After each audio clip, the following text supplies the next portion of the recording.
The first word she spoke in the Aldermere chapel dissolved before it reached the altar. She had known it would.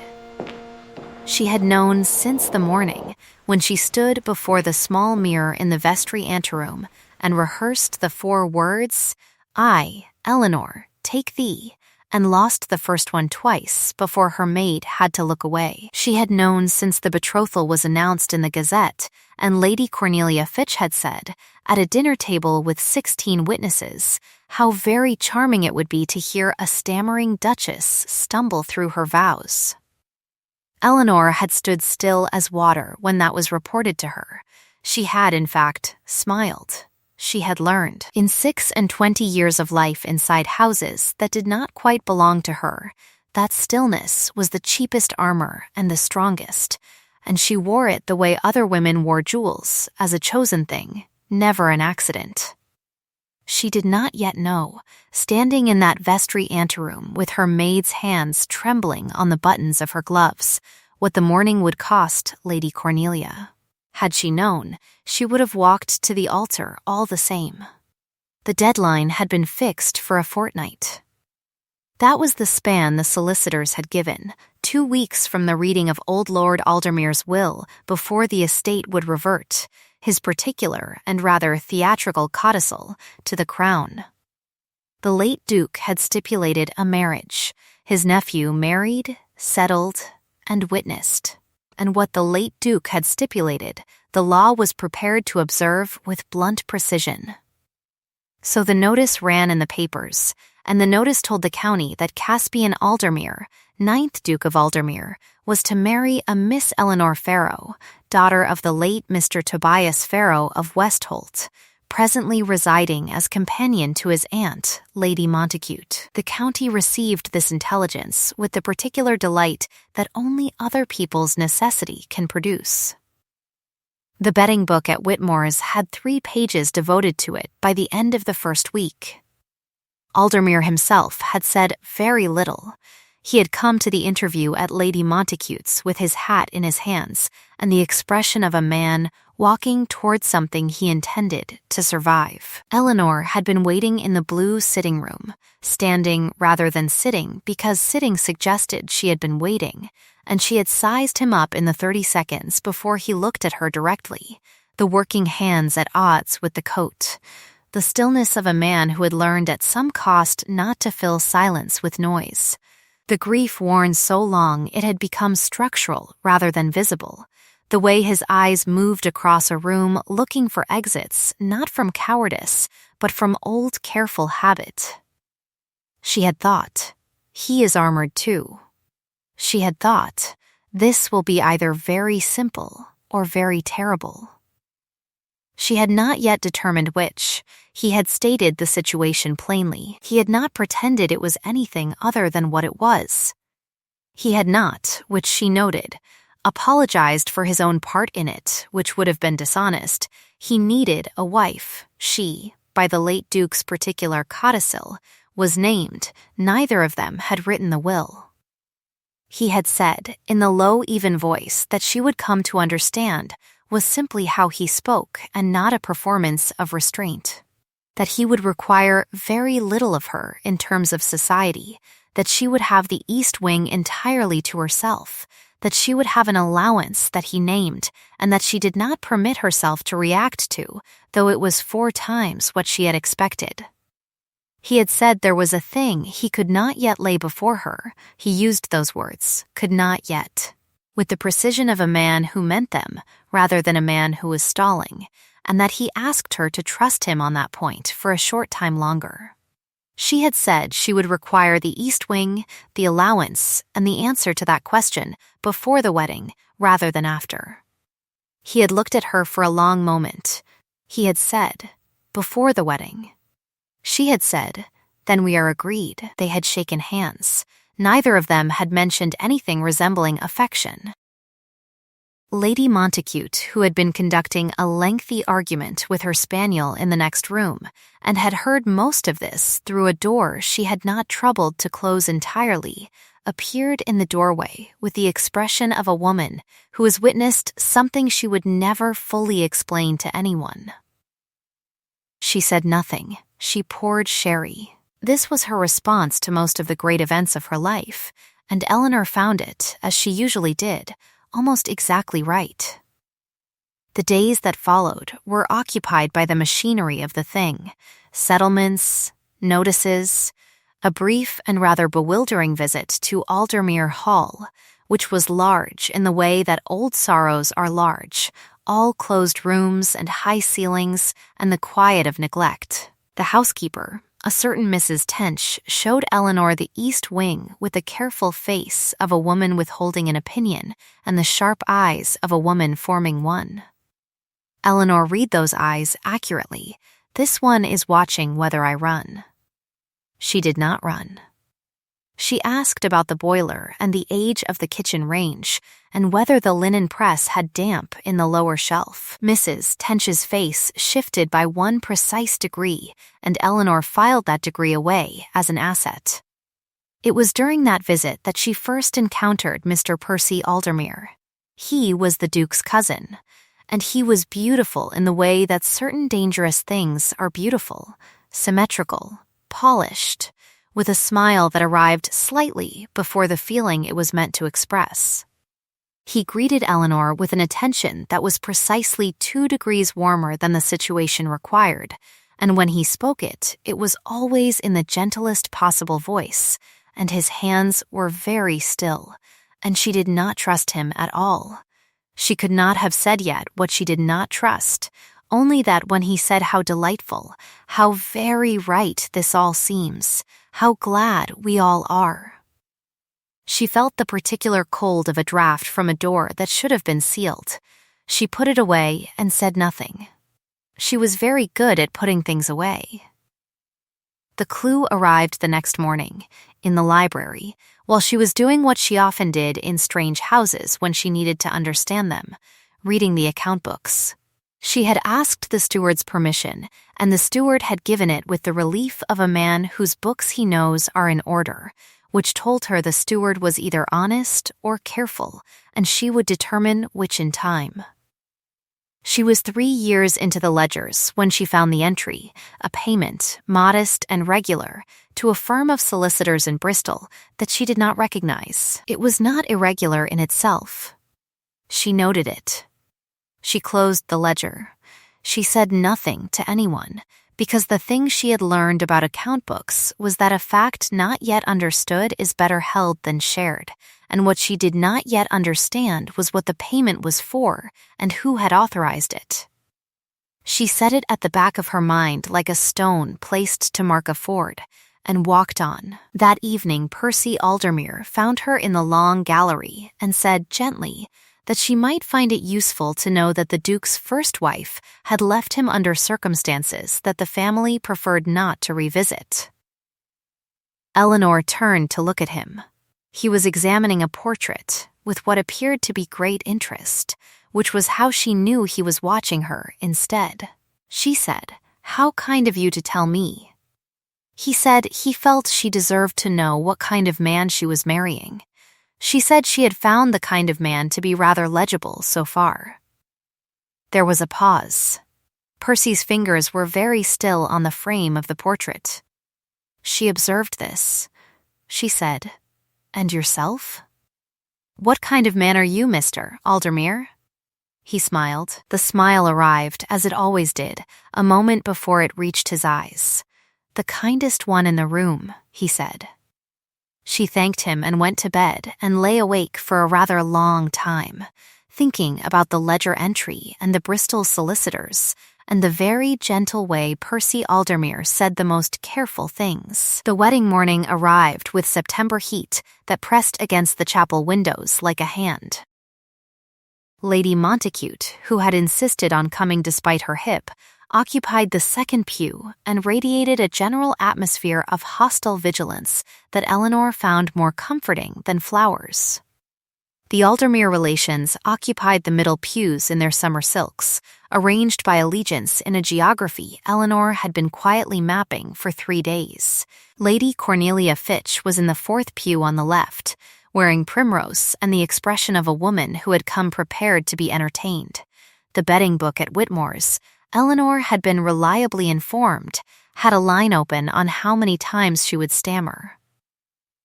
The organ began. Eleanor walked. She was not beautiful. She had never thought herself beautiful, and this was not a woman's modesty, but a woman's accuracy. She had her father's long face and her mother's plain coloring, and the particular posture of a woman who had spent years not taking up space. And she walked to the altar now, with that posture deliberately set aside, standing to her full height, not because she had remembered to, but because she had decided to, which was different. The full height was not very great. She did not think it mattered. She thought that what mattered was that she had decided, and the deciding showed. Aldermere was waiting at the altar. He was watching her walk toward him with the expression she had already begun to classify as his working face, the expression of a man attending to something with his full concentration, which in another man might have looked like a stare, and in him looked like regard. He was very still. His hands were at his sides. She reached the altar, and he turned, and they looked at each other, and the vicar began. The vows came, as they must, to her. She had known the first word would dissolve. She had been right. I began in her chest and arrived in the air as something broken, 2 attempts at a syllable that were both less than a syllable, and the chapel heard it. She felt them hear it the way you feel weather, a shift in the quality of the air. She heard, from somewhere in the 4th pew on the left, a sound that was almost but not quite a laugh. She did not look. She breathed. She found the word on the 2nd try and held it and went forward, and the stammer came where it always came, on words that began with certain letters that her mouth had never learned to trust, and she got through them one by one with the composure of a woman who has paid for composure in the only currency it accepts, which is practice. Then Aldermere began his vows. He spoke them the way he spoke everything, quietly, in the low even voice, without performance. I, Caspian, take thee. And then he stopped. He turned not to the vicar, but to her. He repeated the line, I, Caspian, take thee.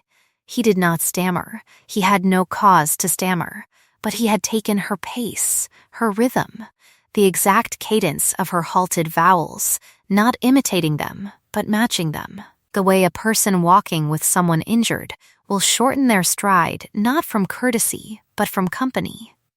He said every word of his vows at her tempo. He did not explain. He did not look at the congregation. He looked at her, and he said every word, and when his own vows were done, he held her gaze for one more second, and she understood that she was not going to cry in this chapel because she had decided she was not going to cry in this chapel, and it was, she believed, the closest she had ever come to failing a decision. From the 4th pew, there was no sound at all. Lady Montacute was seen to blow her nose. She would later claim this was the September dust. The breakfast afterward was held at Aldermere Hall in the long dining room with the windows open onto the terrace and the late roses still working in the heat. Eleanor sat at her husband's right hand and received the congratulations of 40 people with the quiet warmth of a woman who intends to remember every name, and she did. Percy Aldermere was 2 seats away, charming and attentive, and making his rounds with the ease of a man on familiar ground, and she watched him between conversations and added what she watched to the pile of things she was keeping. Lady Montacute arrived at Eleanor's elbow when the guests had thinned, tilted her glass, and said, "That cousin wants watching." Eleanor said she was aware. Lady Montacute said, "He was here the night the first Duchess left." Eleanor went very still. She said, "Lady Montacute." Lady Montacute said, "There are things I am too old to keep silent about." "That is one of them." She drank her wine. Then she said, "There is something in the North Library. He does not know I know it is there." She paused. She was looking at the middle distance with the expression she wore when she was deciding how much to give. Then she said, "Look behind the Monteverde." She moved away before Eleanor could ask anything else, because Lady Montacute understood the value of timing and had always preferred to end conversations rather than be ended by them. Eleanor looked behind the Monteverde that evening.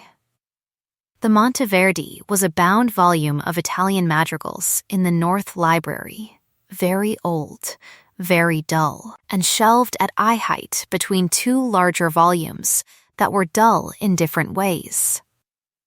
Behind it, slipped between the spine and the backboard, was a letter. She did not read it immediately. She read the address on the outer fold. It was directed in a hand she did not recognize to an office in Bristol, and the office in Bristol was the same firm of solicitors whose name she had found in the account books 3 days before. She put it back. She put it back because she was not ready, and because she did not yet have witnesses. She walked back to the east wing with the stone in her chest and the ford still unmarked, and she stood by the window and counted her days. 11 remained. 11 days before the codicil expired, and whatever Percy Aldermere had arranged with a firm of solicitors in Bristol either mattered or stopped mattering, and she did not yet know which, and she needed to know which. And she needed to know before she went to her husband with any of it, because the thing she had promised herself on the very first day was that she would not go to him with a suspicion, she would go to him with a proof. She had 3 days before she had one. It began not in a library, but in the still room, which was where Eleanor went in new houses to understand them, because the still room was where a household's genuine economy lived. She had the housekeeper's trust by then, the 12 degrees worth, each one earned, and Mrs. Tench showed her the stores without reservation, including the stores of medicinal preparations, including the small locked cabinet whose key Mrs. Tench kept on her chatelaine, which she opened after the 3rd visit with the particular decision of a woman who has been deciding whether to trust someone for some time and has just finished deciding. Inside the cabinet were the compounds.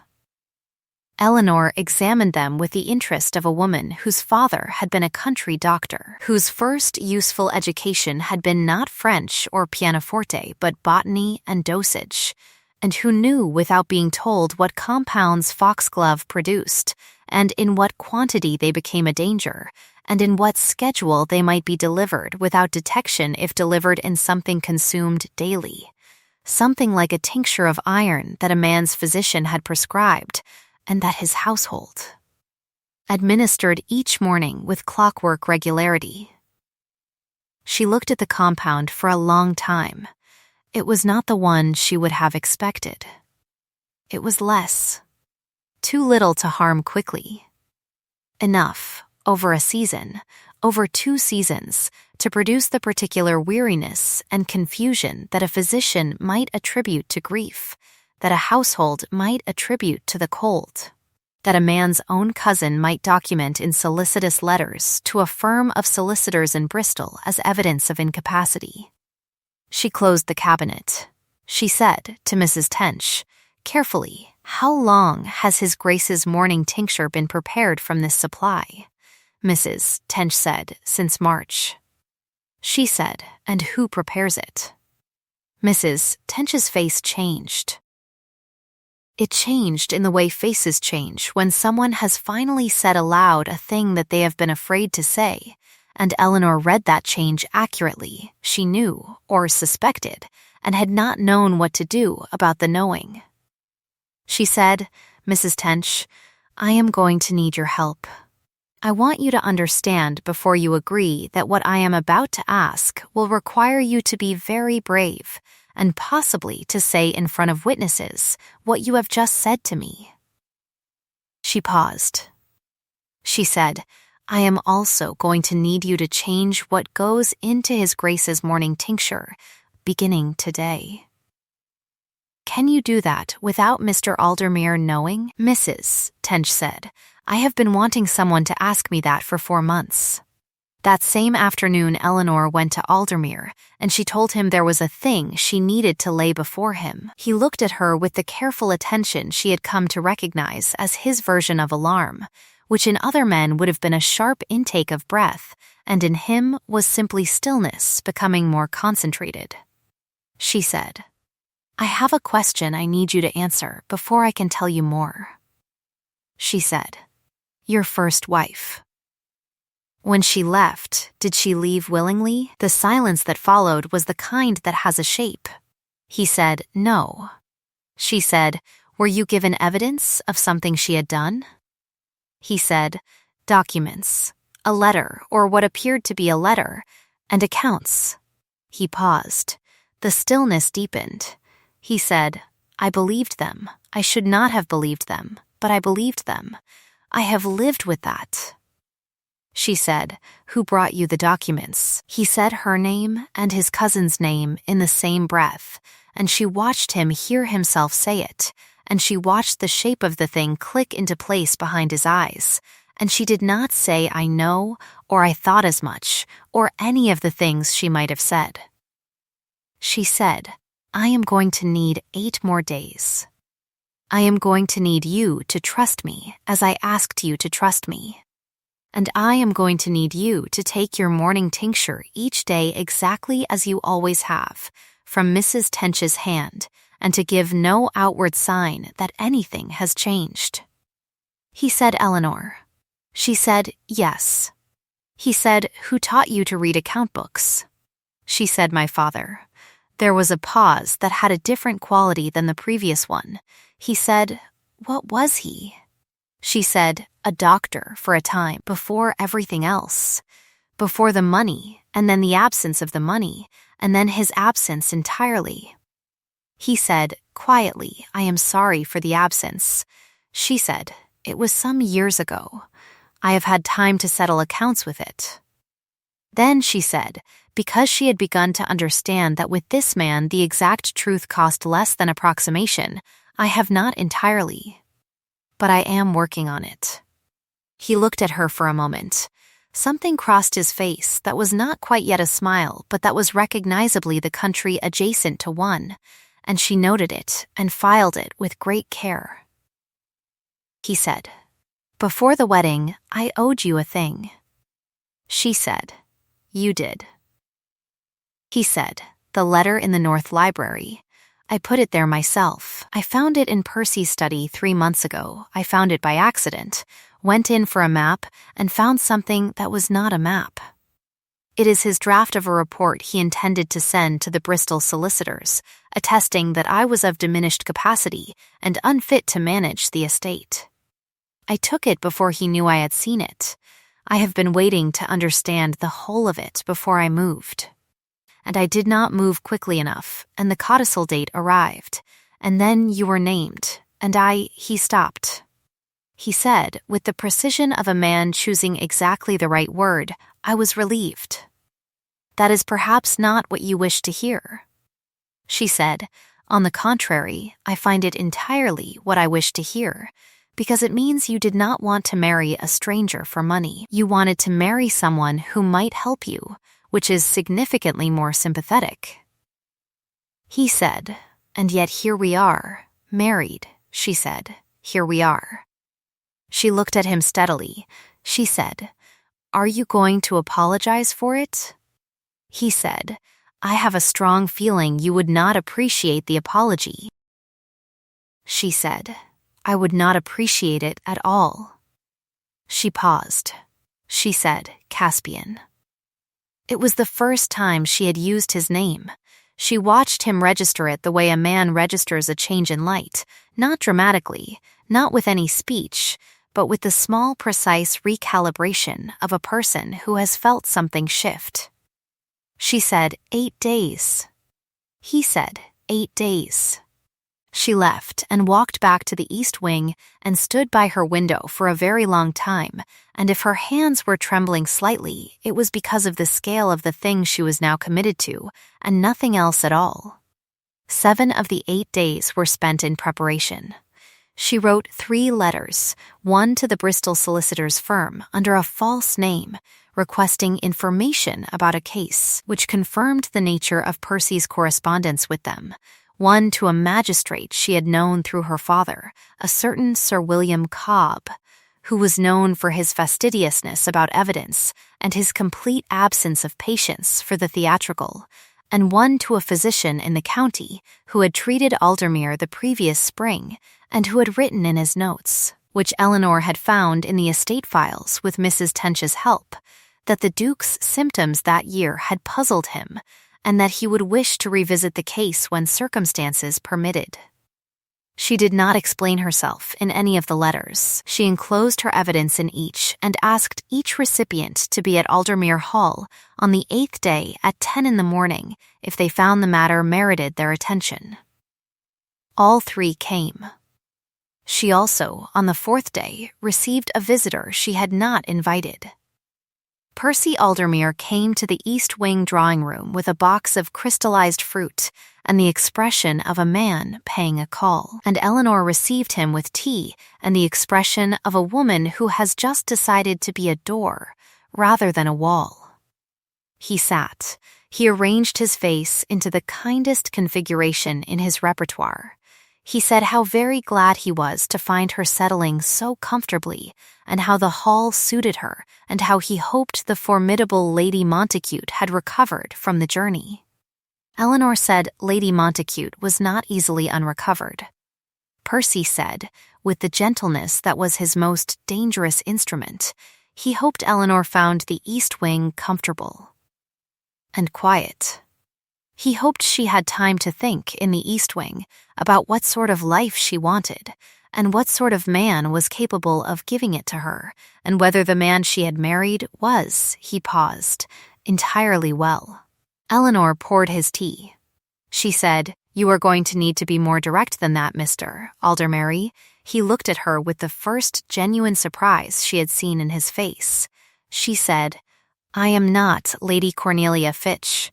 I am not going to hear an implication and fill it in myself and then come to whatever conclusion you have decided on. If you have an offer to make me, make it." The pause was a long one. Percy set down his cup. When he spoke again, the gentleness was still present, but it had rearranged itself around a harder thing, the way a glove rearranges itself around a fist. He said he had friends in Bristol who managed certain arrangements for persons who found themselves in complicated circumstances. He said there was money, a sum he named, which was significant, held in trust against the event of the estate reverting, and that if Eleanor were to report, in good faith, to the appropriate authorities that her husband had shown signs of incapacity, that money might make its way to her, quietly, and her circumstances might become much more comfortable than a companion's circumstances had any right to be. Eleanor looked at him for a long moment. She said, "And my husband?" Percy said, gently, that her husband would be well cared for, that there were excellent establishments. Eleanor put down her own cup. She said, with the composure of a woman who has been composing this refusal since the day she found the account book entry, "I am going to decline." She said, "I want you to understand that I am declining not because I have a sentimental attachment to my husband of 8 days, or because I have not considered the money, but because I know what you have been putting in his morning tincture, and I know what you have been writing to your friends in Bristol, and I know where the letter is. And the difference between what I know and what you are offering is not a price at which I am available." She stood. She said, "I would like you to leave the East Wing now." His face had gone still. Not the composed stillness of a man who has practiced stillness. The rigid stillness of a man who has just understood he has miscalculated. He said, "You do not know what you are doing." She said, "I know precisely what I am doing." She opened the door herself.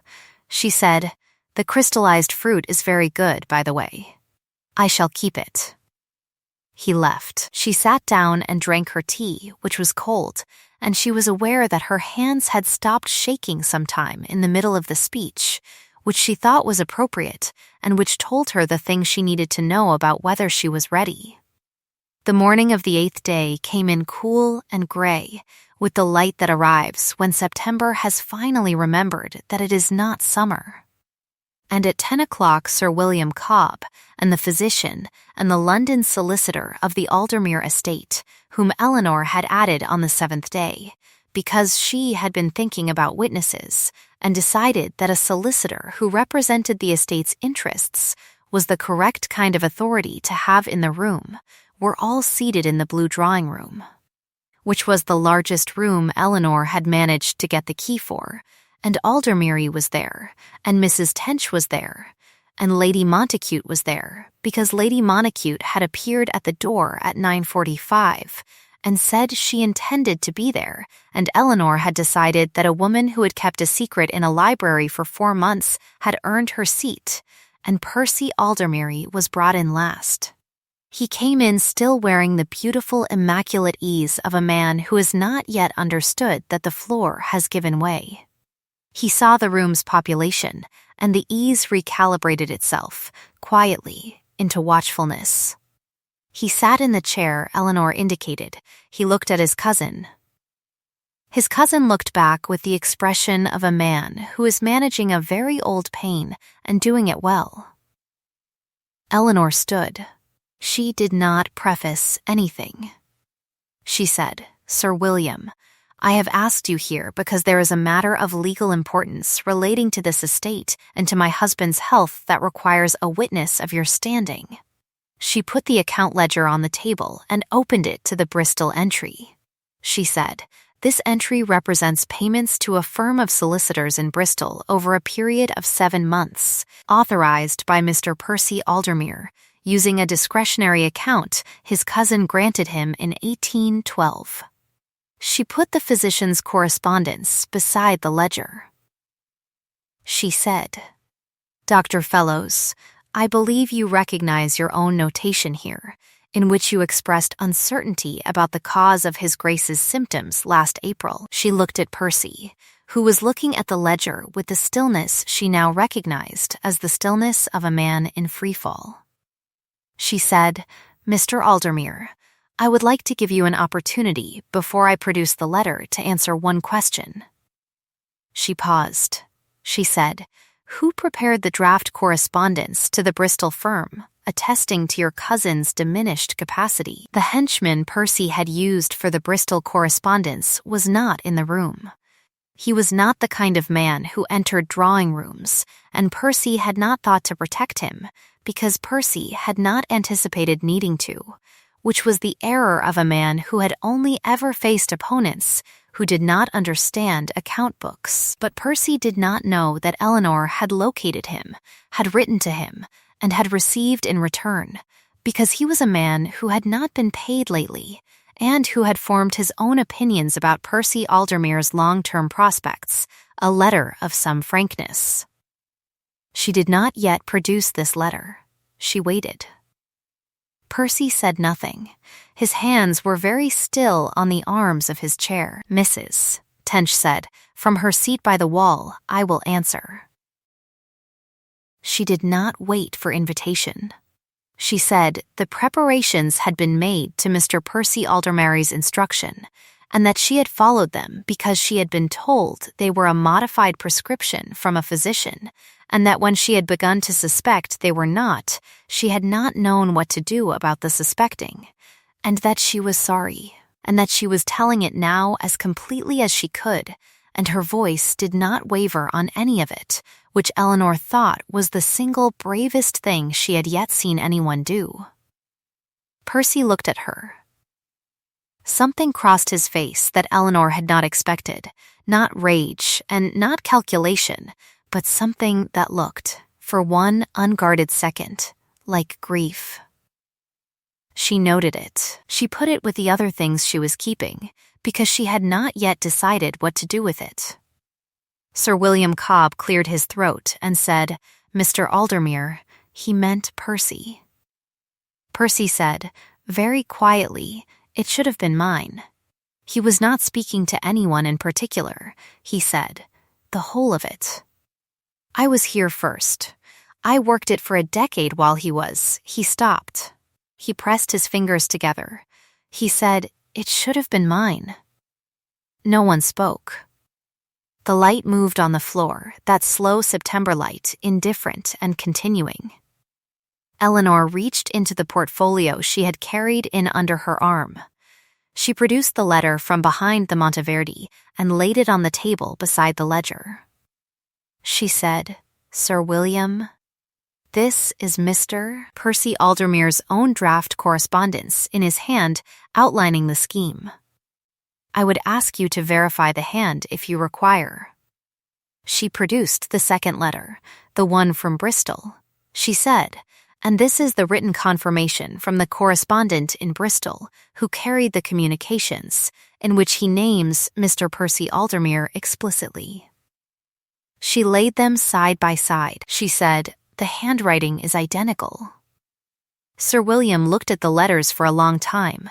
He looked at Percy. He said, "I will require a fuller account from you, Mr. Aldermere. He did not mean the Duke." Percy said, "Yes." His voice was very quiet. He said, "Yes, I imagine you will." Eleanor said, "Sir William, I would ask that in your report you consider the following." She said, "Mr. Percy Aldermere has managed this estate in practical terms for 10 years. He has made no errors of financial judgment that I have been able to find. He cared about this house and has done it real service, and his motive was the particular grief of a man who believed he was passed over, which does not excuse what he did, but explains its shape." She paused. She said, "I would ask that what is done here today be done quietly, without public scandal, and that Mr. Percy Aldermere be permitted to remove himself to the estate in Northumberland, which, as I understand, it was his mother's and is properly his, and that the matter of the Bristol solicitors be resolved between yourselves without the involvement of the criminal court." She looked at Percy when she said this. She said, "This is not mercy to you, Miss Aldermere. It is mercy to the household and the tenants who cannot afford the spectacle. I want you to understand the difference." Percy looked at her for a long time. His face had lost its beautiful ease entirely, and what was beneath it was older and more tired and more genuine, and she thought, "There it is. There is the man who actually lives in there." She thought, "I am sorry for what made you into this." She did not say it, because it was not the moment, and some things are better kept. He said, to her, not to his cousin, "You would have been wasted on a man who deserved you." She said, "That is the kindest thing you have said in my hearing." She meant it. He left Aldermere Hall with his own luggage, quietly, on the following Tuesday, which happened to be the first day of October, which happened to be the day the codicil would have expired if the marriage had not occurred and the matter not been resolved, and the Northumberland estate was opened and aired, and he lived there, as it later transpired, quite usefully, and gave up beautiful ease in favor of something that suited his face considerably better, which was honesty at moderate volume. There remained the matter of Eleanor and Aldermere in the aftermath of the blue drawing room. He found her in the still room that evening. She was labeling things, which was what she did when she needed her hands occupied and her mind free. He stood in the doorway for a moment in the way that she had come to recognize meant he was deciding what kind of conversation this was. And then he came in and stood beside her at the work table and picked up a jar and examined the label she had written and put it down again. She said, "Are you going to thank me?" He said, "I was going to." "Yes." She said, "I would rather you didn't. It suggests an obligation." He said, "I was also going to apologize." She said, "For which part?" He said, "For marrying you into a difficulty I could have told you about from the beginning if I had not been." He stopped. He said, if I had not been accustomed to deciding alone who may be spent to protect whom. She was quiet for a moment. She said, that is a very accurate description of what you did. He said, I know. He paused. He said, I learned it from a man who was wrong about it, and I have not yet learned to stop. She considered this. She picked up another jar. She said, the still room needs reorganizing.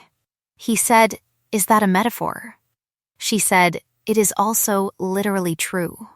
She glanced at him. She said, will you help me?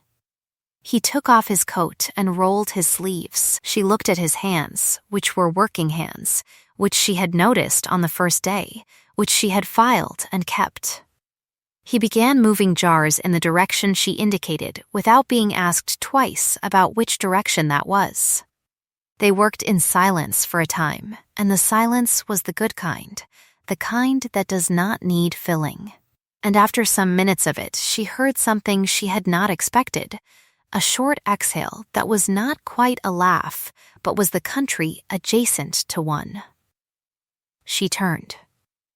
He was reading a label she had written in September, before any of it, on a jar of dried lavender, on which she had written very precisely the Latin binomial, and below it, in much smaller letters, smells better than it has any right to. He looked up and saw her watching and said, smells better than it has any right to. She said, it does. He said, that is a quality I find I admire in things. She said, carefully, things in general. He said, things in general. Yes, he set the jar down. He looked at her with the working face, the full concentrated attention face, and he said, Eleanor, I want to say a thing that has no bearing on what you did today, or what I owe you for it. I want to say it so that you understand it has nothing to do with obligation or gratitude, or the codicil, or any of the machinery of the last fortnight. He paused. He said, I am aware that I am not easy. I am aware that grief has made me a house with most of the rooms shut, and that I have been shut so long I have nearly forgotten the shutting is a choice. She said, nearly. He said, nearly. He said, I think you are the first person in some years who has not tried to open the rooms from the outside. She looked at him steadily. He said, I would like to open them from the inside. If you... He stopped. He said, marry me because you wish it. Those were the words he used, because you wish it. He said, it is the only reason I will take. She said, I married you already. He said, you know what I mean. She was quiet. Outside, the first owl of autumn was doing its work in the dark, and from somewhere in the garden came the particular smell of the late roses releasing into the cool air, which she had come to associate, in the weeks since she came to Aldermere, with the moment the day stopped requiring anything of her. She said, I went into the library on the first morning and found a ledger entry, and instead of going to you, I kept it. She said, I went into the still room and found the compound, and instead of coming to you, I made a plan. She said, I have been deciding alone who may be spent to protect whom for 26 years, because there was no one else to do the deciding. She looked at him. She said, I think that is the same flaw in the same shape, and I think we are both going to have to learn a different way. He said, after a moment, yes. He said, I think that is exactly right. She said, then yes. She said, because I wish it. Not because you are the Duke of Aldermere, and not because the alternative is the companion's room at Lady Monacute's, and not because of this morning, because of the vows, which I would like you to know I have thought about every day since. He said, which part? She said, you know which part. He said, I repeated every vow after you. Word for word. She said, yes, you did. There was a silence. Then he said, with the careful precision of a man who has not said certain things in a very long time. "I did not do it for the congregation," she said. I know. She knew. The wedding that was to follow, the second ceremony, the one she thought of privately as the real one, though legally it was merely a celebration, was small and quiet by every measure of comparison with the spectacle that had preceded it. Lady Montacute wept without pretending it was dust. Mrs. Tench stood in the back and kept her hands folded and her face in an expression of enormous satisfaction. Lady Cornelia Fitch, who had heard some version of the story from 4 separate sources by December, sent a gift of exceptional generosity and a note that said, in a hand more uncertain than Eleanor would have expected, that she had not known, and that she hoped Eleanor would accept the small correction of sentiment that accompanied the box. Eleanor wrote back a note that was, by every measure, kinder than the note deserved, and the matter was set aside. The betting book at Whitmore's paid out on exactly the wrong line, and the winners were philosophical, which is the most one can ask of gamblers. The solicitors in Bristol were resolved with Sir William's thoroughness and very little noise. The physician adjusted the morning tincture, and by November Aldermere's color had returned, and his hands had stopped their slight tremor, which the physician attributed to the resolution of a long-standing deficiency, and which Aldermere said nothing about, which was his way of saying everything. Lady Montacute returned to her house and her spaniel, and became the most regular correspondent that Aldermere Hall had ever known, her letters arriving weekly in the decisive hand that had mellowed not at all with age. She wrote Eleanor every piece of country intelligence, every observation about character that she had kept back for 26 years of companionhood on the grounds that no one had previously been worth directing it at. Eleanor wrote back with equal frequency and equal frankness, and considered it, privately, among the finest inheritances she had received. The redeemable rival, if Lady Cornelia could be called that, and Eleanor thought she could, in her less precise moments, appeared the following spring at a dinner party, with the expression of a woman who has done some thinking in the interval, and was placed, by Eleanor's arrangement, next to the estate solicitor, who was sensible, kind, and not yet married. And the rest of that story proceeded in a direction that surprised everyone except Eleanor, who had seen it coming from the seating plan. Percy Aldermere wrote once from Northumberland. The letter was short and did not ask for anything. It said that the North Estate had better drainage than he had expected, and that he had taken on a new land agent who seemed sharp, and that he had been thinking about certain matters and thought he owed the truth to at least one person. What he owed, he laid out plainly, without self-exculpation. He thanked her for the mercy, which he said was the only part of the whole business that had surprised him. He did not ask for a reply. Eleanor showed the letter to her husband. He read it twice. He said, "He sounds different." She said, "I think he may be." She wrote back a reply that was brief and warm and said they were glad of the good drainage. She meant it. Spring came the way spring comes to houses that have been long shut, not all at once, but room by room, the light returning to places that had forgotten it. The east wing was never locked now, and the rooms that had been closed were open, and the still room was reorganized to Eleanor's satisfaction, and the North Library's shelves were rearranged so that the Monteverdi was accessible from the reading chair, which was where she liked to sit on rainy mornings, which were frequent, which suited her entirely. It was nearly a year to the day from the wedding morning when she came downstairs early and found her husband already in the garden, which he had taken to, the working of it, the practical management of things that grew. He looked up when he heard her on the path.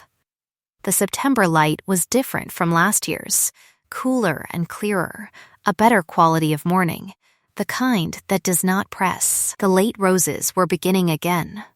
From somewhere in the copper beech at the garden's edge, the same thrush that had sung at the tribunal was delivering its opinion of the hour. She walked to where her husband was working and stood beside him and looked at what he was looking at, which was simply the garden in the early light, the color of it, the fact of it continuing. He said, "You are not stammering." She said, "I am not talking." He said, "You stammer less." In general. She said, "I have been given less to be afraid of." In general. He said, looking at the garden rather than at her, in the low voice that was simply how he spoke and had always been how he spoke, and that she had come. In a year, to be unable to imagine silence without, you are braver than you have any right to be. She said, "I am exactly as brave as I have practiced." He said, "That is what I mean." She looked at him. He was looking at the roses. His hands were at his sides, unhurried, the working hands she had noticed on the very first day. She thought, "Smells better than it has any right to." She thought, "That was the first time I heard him close to laughing." She thought, "We have had nearly a year of mornings, and I have not yet finished learning the full vocabulary of this man, and I am not sorry about that at all." She said his name, Caspian. He turned. She said, "The vows." She said, "I want you to know that I have not stopped thinking about them, not because you are kind, though you are, and not because the hall is mine, though it is, and not because of the morning in the blue drawing room or anything that preceded it, because of the pace you chose. Because you knew, without being told, what it cost, and you did not make it smaller by remarking on it." She paused. She said, "That is the thing I would have asked of any person in my life, and the thing I had given up, expecting to be given." He said, after a moment, "You would have opened the door all the same." She said, "You were listening." He said, "I have been listening since the blue sitting room." She looked at him. The thrush was still working in the copper beech. The rose nearest to her had a scent that was too large for its season, extravagant and unhurried, the way happiness is when it has stopped being afraid of itself. She said, "I know. If this story warmed you, if you have ever felt the particular hunger of wanting someone to match your pace before you even knew that was the thing you needed, then you know exactly what that morning in the garden cost and gave in equal measure. The fire is still going here, the kettle is on, and the chair beside it is yours if you want to stay. I would love to know, what was the moment you knew for Eleanor? Was it the vows? Or was it earlier, in the still room, when he put down his coat without being asked? Tell me in the comments. I read every one. If you would like to keep a place by this fire, there is a subscribe button that keeps the seat warm between stories.